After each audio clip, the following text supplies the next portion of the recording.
તાપી જિલ્લામાં ફરી એકવાર શિક્ષણ જગતને કલંકિત કરતો કિસ્સો સામે આવ્યો છે। વાલોડ તાલુકાના બુહારી ગામે ટ્યુશન ક્લાસ ચલાવતા એક શિક્ષક દ્વારા સગીર વયની વિદ્યાર્થીની સાથે છેડતી કર્યાનો ગંભીર આક્ષેપ થતા સમગ્ર વિસ્તારમાં રોષની લાગણી ફેલાઈ છે। મળતી માહિતી મુજબ બુહારી ખાતે ખાનગી ટ્યુશન ક્લાસીસ ચલાવતા શિક્ષક પર સગીર વિદ્યાર્થીઓ સાથે અયોગ્ય વર્તન અને છેડતી કરવાનો આરોપ લાગ્યો હતો। ઘટના અંગે વિદ્યાર્થીને પરિવારજનોને જાણ કરતા તેઓએ તાત્કાલિક પોલીસનો સંપર્ક કર્યો હતો।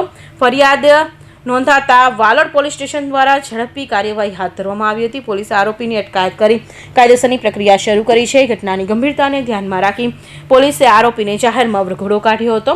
આ દરમિયાન મોટી સંખ્યામાં સ્થાનિક નાગરિકો હાજર રહ્યા હતા અને તાપી પોલીસે જિંદાબાદના નારા લગાવ્યા હતા। પોલીસ અધિકારીઓએ સ્પષ્ટ સંદેશ આપ્યો હતો કે બાળકીની સામે ગુનાઓમાં સંડોવાયેલા આરોપીઓ સામે કડક કાર્યવાહી હાથ ધરવામાં આવશે। તાપી જિલ્લાના વાલોડ પોલીસ સ્ટેશન ખાતે ગઈકાલ તારીખ 23/2/2024ના રોજ એક સગીર વયની દીકરી સાથે જાતીય અડપલા, જાતીય સતામણી તથા જાનથી મારી નાખવાની ધમકી અને બળાત્કાર તથા પીછો કરવા સંદર્ભે એક ગુનો 0243/2026થી BNS તથા પોક્સો એક્ટની જુદી જુદી સેક્શન અનુસંધાને દાખલ કરવામાં આવે છે।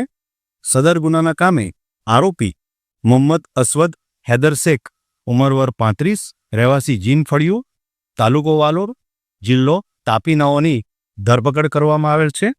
આ કામે જે આરોપી છે એ સને 2021થી ટ્યુશન ક્લાસીસ ચલાવે છે અને તેના ટ્યુશન ક્લાસીસમાં ધોરણ 10થી 12ના વિદ્યાર્થીઓ અભ્યાસ કરે છે।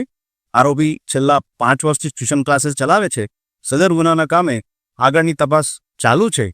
આ કામે આરોપી પાસેથી તેનો મોબાઈલ ફોન કબજે કરવામાં આવેલ છે। આ મોબાઈલ ફોનમાં રહેલ ડેટા તથા જુદા જુદા ઓડિયો અંગેની તપાસ ચાલુ છે। આ કામે આરોપીને તેના ઘરે લઈ જઈ રિકન્સ્ટ્રક્શનનું પંચનામું કરવામાં આવેલ છે તથા અન્ય પંચનામા પણ કરવામાં આવેલ છે અને આ કામે અન્ય સહાયતોના નિવેદન નોંધવાની પ્રક્રિયા ચાલુમાં છે।